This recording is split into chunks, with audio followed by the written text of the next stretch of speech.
അഗ്നി മുന്നോട്ട് വരുന്നതനുസരിച്ച് അയാൾ അവളുള്ള പിടി കൂടുതൽ മുറുക്കി. ആ നിമിഷം ആദ്യ അസ്വസ്ഥതയോടെ അവനെ നോക്കി. ദേവേട്ട. ആ നിമിഷം അവളുടെ ശബ്ദം വേദനയോട് ഉയർന്നു. അഗ്നിയുടെ കാലുകൾ അവിടെ നിശ്ചലമായി. പക്ഷെ പിന്നോട്ട് പോയില്ല. അയാളെ കാണെ ഭദ്ര ഒന്ന് വിറച്ചുപോയി. അന്ന് രാത്രി ജിത്തിൽ നിന്ന് ഓടി ഒളിക്കാൻ ശ്രമിച്ചപ്പോൾ ഇയാളും ഉണ്ടായിരുന്നു. മുഖം വ്യക്തമായി കാണാൻ കഴിഞ്ഞില്ല. മാസ്കിനായി മുഖം മറച്ചിരുന്നു അയാൾ. പക്ഷേ ആ തീക്ഷ്ണമായ കണ്ണുകൾ മാത്രം മതിയായിരുന്നു അയാൾ ഈ നിൽക്കുന്ന ആളാണെന്ന് മനസ്സിലാക്കാൻ. വന്നിരിക്കുന്ന ആൾ അത്രയും ശക്തനാണ്. പണം, പ്രതാപം എല്ലാം അയാൾക്കുണ്ട്. മദ്യം, മയക്കുമരുന്ന്, പെണ്ണ്, ഇതൊക്കെയാണ് അയാളുടെ ബിസിനസ് തന്നെ. ഭദ്ര അന്ന് രാത്രി എല്ലാം വ്യക്തമായി കേട്ടതായിരുന്നു. അവളുടെ ഉടലൊന്ന് വിറച്ചുപോയി. ഭദ്രയുടെ മാറ്റങ്ങൾ ജയ് ശ്രദ്ധിച്ചിരുന്നു. ജയ് അഗ്നിയെ ഒന്ന് നോക്കി. അവന്റെ കണ്ണിൽ പകയായിരുന്നു. സർവ്വതും ചുട്ടരിക്കാൻ പാകത്തിൽ ഒരുത്തൻ. അപ്പോ ഇവനെല്ലാം അറിയാമായിരുന്നോ? ഒരു വേള ജയ്ക്ക് അഗ്നിയോട് ബഹുമാനം തോന്നി. സ്വന്തം അച്ഛൻ കൺമുന്നിൽ ഇത്രയും വില്ലനായി നിൽക്കുമ്പോഴും അവന്റെ നിൽപ്പ് ജയ് അമ്പരിപ്പിച്ചിരുന്നു. എന്താണ് മോനെ ജയ്, നീ എന്നെ ഇവിടെ ഒട്ടും പ്രതീക്ഷിച്ചില്ല എന്ന് തോന്നുന്നു. അയാളുടെ ചുണ്ടിൽ പരിഹാസമായിരുന്നു. പക്ഷെ എന്റെ മോൻ അഗ്നിദേവ് എന്നെ നേരത്തെ തിരിച്ചറിഞ്ഞിരുന്നു. അവൻ അല്ലെങ്കിൽ മിടുക്കനാണ്. പേര് പോലെ തന്നെ അഗ്നിയാണ്. അവന്റെ ആരെയും കൂസാതെയുള്ള പെരുമാറ്റം തന്നെയാണ് അച്ഛൻ ഇഷ്ടം. അവൻ ഇങ്ങനെ ആക്കിയത് ഞാൻ തന്നെയാണ്. ഈ ദേവദത്തൻ തന്നെയാണ്. അയാളുടെ ചൊടികളിൽ അഹങ്കാരത്തിന്റെ പുഞ്ചിരിയായിരുന്നു. അഗ്നി തോറ്റിട്ടുണ്ടെങ്കിൽ എന്റെ മുന്നിലാണ്, അവന്റെ അച്ഛന്റെ മുന്നിൽ.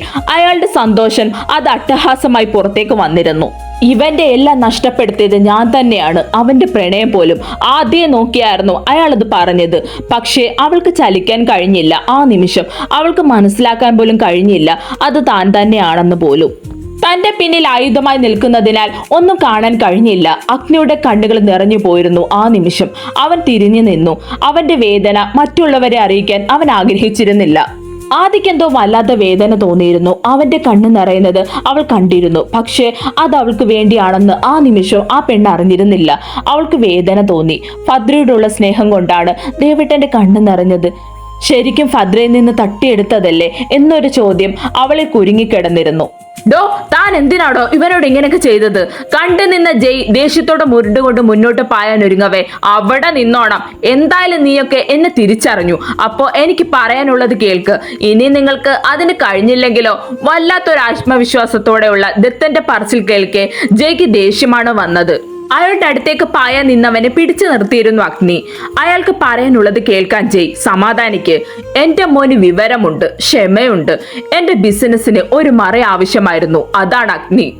വളരെ ബുദ്ധിയുള്ള ആൺകുട്ടി. ഒരു കാര്യം ഒറ്റത്തവണ പറഞ്ഞാൽ മതി, അവനത് മനസ്സിലാകും. ചെറുപ്പത്തിലെ അവന്റെ ഈ കഴിവ് എനിക്ക് മനസ്സിലായിരുന്നു. അവനെ വിട്ടുകളയാൻ തോന്നിയില്ല. വളർന്നു വലുതായ അഗ്നി പഠിപ്പിൽ ഒന്നാമൻ. ഒന്നിനെ പേടിയില്ലാതെ മുന്നേറി. ബിസിനസ്സിൽ പടി ഉയർച്ച മാത്രമായിരുന്നു. അവന്റെ ആരെയും കൂസാതെയുള്ള പെരുമാറ്റം, അവന്റെ ധൈര്യം, ഇത് നിനക്ക് പോലുമില്ല ജയ്. തന്റെ നേർക്ക് വരുന്നവനെ അഗ്നി നിഷ്കരണം തുടച്ചു നീക്കുന്നവനായി മാറി. പുതിയ തരം മരുന്നുകൾ കണ്ടുപിടിച്ചിരുന്നു. അത് നല്ലതിന് ഉപകരിക്കും, അവൻ നാശത്തിന് ഉപകരിക്കുമായിരുന്നു. ഇത്രയും കഴിവുള്ള ഒരു ചെറുക്കനെ ആരെങ്കിലും വെറുതെ മാറ്റി നിർത്തുവോ? എന്റെ ബിസിനസ് എല്ലാം തകർന്നു നിൽക്കുന്ന സമയം ഇവൻ ഒന്നുള്ളത് കൊണ്ടാണ്. ഇവന്റെ സാമ്രാജ്യമാണ് കാണുന്നതെല്ലാം. അവന്റെ വിയർപ്പാണ്. തൊട്ടതെല്ലാം പൊന്നാക്കുന്ന ഒരു പുലിക്കുട്ടി. ഈ ലോകത്തിന് തന്നെ അവനെ ഭയമായിരുന്നു. ആരിലും അവൻ വിശ്വാസം കണ്ടെത്തിയിരുന്നില്ല. അവന്റെ മുഖം മാധ്യമത്തിന് മുന്നിൽ പോലും എത്താതിരിക്കാൻ അവൻ ശ്രദ്ധിച്ചു. പക്ഷെ എപ്പോഴോ അവനിൽ ഒരു പ്രണയം ഉടലെടുത്തു. അത് മനസ്സിലാക്കാൻ ഞാൻ ഒരുപാട് വൈകിപ്പോയി. അറിഞ്ഞ നിമിഷം അവളെ പാടെ അകറ്റിയിരുന്നു. വർഷങ്ങളായി കഷ്ടപ്പെട്ടതെല്ലാം എന്നെ നിന്ന് പോകുന്ന പോലെ. സഹിക്കുമോ മോനെ ജയ്? ഇല്ല. അയാൾ ഒരുതരം സൈക്കോനെ പോലെ പറയവേ അയാളുടെ പിടിയിൽ നിൽക്കുന്ന ഓരോ നിമിഷവും ആദ്യം വെന്തുരുകിപ്പോയി. ആദ്യക്ക് പേടി തോന്നിപ്പോയി. പക്ഷെ എന്റെ ശ്രമങ്ങളെല്ലാം പരാജയപ്പെട്ട നിമിഷം അയാൾ തുടർന്നു. അവന്റെ മനസ്സിൽ ഇന്നും അവളുണ്ട്. അത് അവന്റെ പെയിന്റിങ്സ് തന്നെ വ്യക്തമാക്കി. അഗ്നിക്ക് അതൊരു പുതിയ അറിവായിരുന്നു. അപ്പോ അയാൾ അവിടെയും വന്നിട്ടുണ്ട്. തന്റെ റൂമിൽ താനല്ലാതെ മറ്റാർക്കും പ്രവേശനമില്ലായിരുന്നു. അവന്റെ മനസ്സ് അസ്വസ്ഥമായി. അഗ്നിഹോത്രി പോലെ പടർന്നു കിടക്കുന്ന കമ്പനി, ഹോസ്പിറ്റൽ എല്ലാം ഇവന്റെയാണ്. പക്ഷേ അയാൾ ഗൂഢമായി ഒന്ന് ചിരിച്ചു. ഇപ്പോൾ എല്ലാം എന്റെ സ്വന്തമാക്കി. ഇന്ന് കാണുന്നതെല്ലാം എന്റെയാണ്, എന്റെ മാത്രം. ഡോ, ജയുടെ നിയന്ത്രണം തെറ്റിപ്പോയിരുന്നു. അടങ്ങ് ചെക്ക. അയാളെ പുച്ഛം. ജയ് വേണ്ട. അഗ്നി ശാന്തമായി അവനെ വിലക്കിയിരുന്നു. ജയ്ക്ക് ദേഷ്യം നിയന്ത്രിക്കാനായില്ല. എല്ലാം ഉള്ളിലൊതുക്കി ജീവിക്കുന്ന അഗ്നിയുടെ വേദന ഒരു വേള അവിടെ നിന്നവരെ നോവുണർത്തി. അയാൾ വീണ്ടും തുടർന്നു. ഇവന്റെ മനസ്സിൽ അവൾ ഇപ്പോഴും ഉണ്ടെന്നറിഞ്ഞാണ് അവളെ തേടി ഞാൻ ശ്രീജിത്തിനെ സമീപിച്ചത്. പക്ഷെ പിന്നീടാണ് മനസ്സിലായത് അത് ഞാൻ ഉദ്ദേശിച്ച പെൺകുട്ടിയല്ലെന്ന്. അപ്പോഴും അയാളുടെ കണ്ണുകൾ അവളിലായിരുന്നു, ആധ്യയിൽ. ഈ പ്രാവശ്യം ഞെട്ടിയത് ജയ്യാണ്. അവന്റെ കണ്ണുകൾ ഈറനായി മാറിയിരുന്നു. ആ നിമിഷം അവനിപ്പോ ബോധ്യമായി അത് തന്റെ സഹോദരി ആദ്യ തന്നെയാണെന്ന്. ജയ് വേദനയോട് അഗ്നിയെ നോക്കി. അവന്റെ മുഖത്തെ ഗൗരവമല്ലാതെ ഒരു തരം ശാന്തത മാത്രമായിരുന്നു അപ്പോഴും ഉണ്ടായിരുന്നത്. പക്ഷെ ആദിക്കോ ശ്രീഭദ്രയ്ക്കോ മനസ്സിലാക്കാൻ കഴിഞ്ഞില്ല അഗ്നിയുടെ പ്രണയം. പക്ഷെ ഞാൻ തേടിപ്പോയ പെണ്ണ് സുന്ദരിയാണ് കേട്ടോ. അവളിൽ നിന്ന് എനിക്ക് കുറച്ച് കാര്യങ്ങൾ ഉണ്ടായിരുന്നു. അത് കഴിഞ്ഞ് ബിസിനസിന്റെ ഭാഗമാക്കാൻ ഞാൻ വല്ലാതെ ആഗ്രഹിച്ചു പോയി.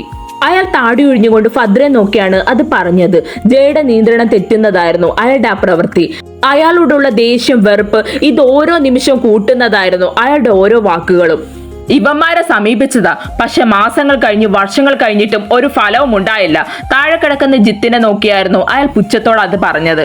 ജിത്ത് പോലും ആ നിമിഷം ഒന്ന് ഞെട്ടിപ്പോയിരുന്നു. അഗ്നിയുടെ അച്ഛനാണ് എന്ന് അവന് ചിന്തിക്കാൻ പോലും കഴിഞ്ഞിരുന്നില്ല. സ്വന്തം നേട്ടത്തിന് അയാൾ ചെയ്ത കാര്യം ഓർക്കെ മിഴിഞ്ഞ കണ്ണാലെ നോക്കിയിരുന്നു ജിത്ത് ആ നിമിഷം. നിങ്ങളുടെ ലാഭത്തിന് വേണ്ടി സ്വന്തം മകനെ കരുവാക്കിയിരിക്കുന്നു, തനിക്ക് നാണമില്ലേ?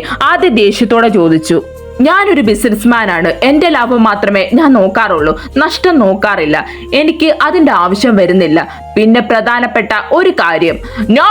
അതുവരെ മിണ്ടാതിരുന്ന അഗ്നിയുടെ ശബ്ദം അവിടെ ഉയർന്നിരുന്നു. അയാൾ അടുത്തതായി പറയുന്നത് എന്താണെന്ന് അവന് നന്നായി അറിയാമായിരുന്നു. ആ കാരണം കൊണ്ട് തന്നെയാണ് തന്റെ പെണ്ണിനെ തന്റെ ബന്ധങ്ങളിൽ നിന്ന് എല്ലാം തന്നെ അകറ്റി നിർത്തിയിരിക്കുന്നത്. അത് മറ്റാരും അറിയാൻ അവൻ ആഗ്രഹിച്ചിരുന്നില്ല. വേണ്ട. അഗ്നിയുടെ സ്വരം പതറിയെങ്കിലും ഗൗരവം വിട്ടുമാറാതെ നിന്നു. അങ്ങനെ പറഞ്ഞാൽ എങ്ങനാ മോനെ, എല്ലാവരും അറിയട്ടെന്നേ. അയാൾ അഗ്നിയെ പരിഹസിച്ചു. അവളെ എനിക്ക് വിട്ടേക്ക്, നിങ്ങൾക്ക് അഗ്നി തരുന്ന അവസരമാണ്. അയാളോട് ഉള്ളിൽ നിറഞ്ഞ പക പുറത്ത് കാണിക്കാതെ ആയിരുന്നു അഗ്നിയുടെ വാക്കുകൾ. ഇവളെ ഞാൻ കൊണ്ടുപോകുവാണ് മോനെ, ഒന്നിനെ കുറിച്ച് ഞാൻ പറഞ്ഞിരുന്നുള്ളൂ. പക്ഷേ ആദ്യം നോക്കിയാണ് അയാൾ അത് പറഞ്ഞത്. നിങ്ങൾ ചെയ്യുന്നതിന് നിങ്ങൾ അനുഭവിക്കും. അഗ്നിയുടെ ശബ്ദം ഉയർന്നു. നിങ്ങൾ എന്റേതായിട്ടുള്ള എല്ലാം നേടിയെടുത്തില്ലേ, ഇവരെ വിട്ടേക്ക്. അഗ്നിയുടെ ശബ്ദം വല്ലാതെ നേർത്തുപോയി. നിനക്കുള്ളതെല്ലാം എനിക്ക് വേണം, എല്ലാം എന്ന് പറഞ്ഞ എല്ലാം. അയാൾ അവരെ ഒന്ന് വല്ലാത്ത ഭാവത്തിൽ നോക്കിയാണ് പറഞ്ഞത്. ആദിയുടെ ഭദ്രയുടെ ഹൃദയം ഒരു വേള നിന്നുപോയി. അഗ്നിക്കാകെ ദേഷ്യം വന്ന നിമിഷമായിരുന്നു. അവൻ മുന്നോട്ട് നീങ്ങി. നിന്നോടല്ലേ അവിടെ നിൽക്കാൻ പറഞ്ഞേ? അയാൾ പറഞ്ഞു നോക്കി. പക്ഷെ അഗ്നി അത് കാര്യമാക്കാതെ മുന്നോട്ട് നടന്നു. അവന്റെ കണ്ണിൽ ഭയമില്ല, മറിച്ച് വല്ലാത്ത പക മാത്രമായിരുന്നു ഉണ്ടായിരുന്നത്. അവളിൽ നിന്ന് ആയുധം താഴേക്ക് ചലിപ്പിച്ചു. അത് ഇടുപ്പിലായി നിന്നു. അഗ്നി പതറിയെങ്കിലും അത് മുഖത്ത് കാണിച്ചില്ല. അഗ്നി വേണ്ട. ജയ് അയാളുടെ പെട്ടെന്നുള്ള ഭാവത്തിൽ ഒന്ന് പതറിക്കൊണ്ട് പറഞ്ഞെങ്കിലും അഗ്നി അത് കേൾക്കാൻ തയ്യാറായില്ല. ഞാൻ നിങ്ങളുടെ അടുത്ത് വന്ന നിങ്ങൾക്ക് അതത്ര നല്ലതായിന്ന് വരില്ല. അവളെ എന്റെ അരികിലേക്ക് വിട്. നിങ്ങൾ ഇതുവരെ ചെയ്തതെല്ലാം അഗ്നി ക്ഷമിക്കും, എല്ലാം. അതിൽ ഒരു ധ്വനി ഉണ്ടായിരുന്നു, ആരാധ്യ കൂടി ഉണ്ടായിരുന്നു. അയാൾക്കത് മനസ്സിലായി. ജയ് ഞെട്ടലോടെയാണ് അത് കേട്ടു നിന്നത്. അപ്പോൾ അതിലും ഇയാൾക്ക് പങ്കുണ്ടായിരുന്നോ? ജയ്ക്ക് കാര്യങ്ങൾ ഏകദേശം മനസ്സിലായി. അഗ്നി മുന്നോട്ട് നടക്കുമ്പോഴാണ് പെട്ടെന്ന് അവളുടെ അരക്കെട്ടിലായി ആയുധം കൊണ്ട് നിർത്തിയതും അഗ്നിയുടെ നടത്തം അവസാനിച്ചു. ഇപ്പോ അയാളും അഗ്നിയും തമ്മിൽ ചെറിയ അകലമേ ഉള്ളൂ. അഗ്നി, ഇനി നീ മുന്നോട്ട് വരാൻ നിൽക്കരുത്. വന്ന നീ വേദനിക്കും. നിന്നെ വേദനിപ്പിക്കാൻ എന്തായാലും ഞാൻ ആഗ്രഹിക്കുന്നില്ല. കാരണം നിന്നെ കൊണ്ട് ഇനിയും ആവശ്യങ്ങളുണ്ട് എനിക്ക്. പുറകോട്ട് പോകുന്നതാ നിനക്ക് നല്ലത്. അവളെ എന്റെ അടുത്തേക്ക് വിട്ടുതരൂ, അതാണ് നിങ്ങൾക്ക് നല്ലത്. അഗ്നി ഒരു ചുവട് പോലും പിന്നിലേക്ക് നീങ്ങാതെ മുന്നോട്ട് നടന്നുകൊണ്ടാണ് പറഞ്ഞത്. പറഞ്ഞ കേട്ടില്ലെങ്കിൽ ഇനി നീ അനുഭവിച്ചറിയൂ. പറഞ്ഞുകൊണ്ട് ആ ആയുധം ഇടുപ്പിലായി പതിഞ്ഞിരുന്നു. ദേവേട്ട. കലങ്ങി ചുവന്ന പെണ്ണിന്റെ കണ്ണുകൾ. ദിയ. അയാൾ പറഞ്ഞെങ്കിലും ഇങ്ങനെ ഒരു നീക്കം അവൻ തീരെ പ്രതീക്ഷിച്ചില്ല. അപ്പോഴേക്കും ഡെവിയും എത്തിച്ചേർന്നിരുന്നു. ഡെവിയുടെ പിന്നിൽ നിന്നുള്ള പ്രഹരത്തിൽ അയാൾ അവളിൽ നിന്ന് അകന്ന് നിലം പതിച്ചിരുന്നു. തന്റെ ഇടുപ്പിൽ കൈ താങ്ങി അവൾ നിലത്തേക്ക് വീണിരുന്നു. ദിയ. അഗ്നി ഓടി വന്ന് അവളെ വാരിയെടുത്ത് നെഞ്ചിലാ ചേർത്തിരുന്നു. ദേവേട്ട. ജയും ഒരു നിമിഷം മുന്നിൽ നടന്ന കാഴ്ചയിൽ ആകെ സ്തംഭിച്ചു പോയിരുന്നു. മോളെ വിളിച്ചുകൊണ്ട് ജയും അവൾക്കടുത്തേക്ക് പാഞ്ഞിരുന്നു. ജയ്ക്ക് അഗ്നിയോട് വല്ലാത്ത ദേഷ്യം തോന്നി. അയാൾ പറഞ്ഞതല്ലേ, എന്നിട്ടും അവന്റെ ഒരു നിമിഷത്തെ അശ്രദ്ധ കൊണ്ടല്ലേ അഗ്നിയിൽ നിന്ന് അവള് വേർപ്പെടുത്താൻ നോക്കിയതും. തൊട്ടുപോകരുത് എന്റെ പെണ്ണിനെ, അലറുകയായിരുന്നു അവൻ ആ നിമിഷം. അഗ്നിയിൽ ഇതുവരെ കാണാത്ത മുഖം ജയുടെ മുന്നിൽ വ്യക്തമായി. ദിയ, കണ്ണു തുറക്കടാ. അപ്പോഴേക്കും അവളുടെ കണ്ണുകൾ അടഞ്ഞു പോയിരുന്നു. ഡെവിയുടെ പ്രഹരങ്ങൾക്കൊടുവിൽ ദത്തൻ തോറ്റുപോയിരുന്നു. അലക്സിനെ ടീംസിനെ വിളിച്ച പ്രകാരം അവരെ അപ്പോഴേക്കും ഗോഡൌണിലേക്ക് മാറ്റിയിരുന്നു. അഗ്നി അവളുടെ മുഖമൊക്കെ തൊട്ടു നോക്കുകയായിരുന്നു. വിളിക്കുകയാണ്. ഇല്ല, പെണ്ണുണരുന്നില്ല. അവന്റെ കണ്ണുകൾ കാഴ്ചയെ തോൽപ്പിച്ചിരുന്നു. ആ നിമിഷം കണ്ണിന് താഴെ കൊഴുകിയിരുന്നു. അഗ്നി, നീ മാറ്, മോളെ ഹോസ്പിറ്റലിലേക്ക് കൊണ്ടുപോകണം, ജയ് ആദിയോട് പറഞ്ഞു. ഒരു സഹോദരൻ എന്ന രീതിയിൽ തകർന്നു പോയിരുന്നു അവൻ ആ നിമിഷം.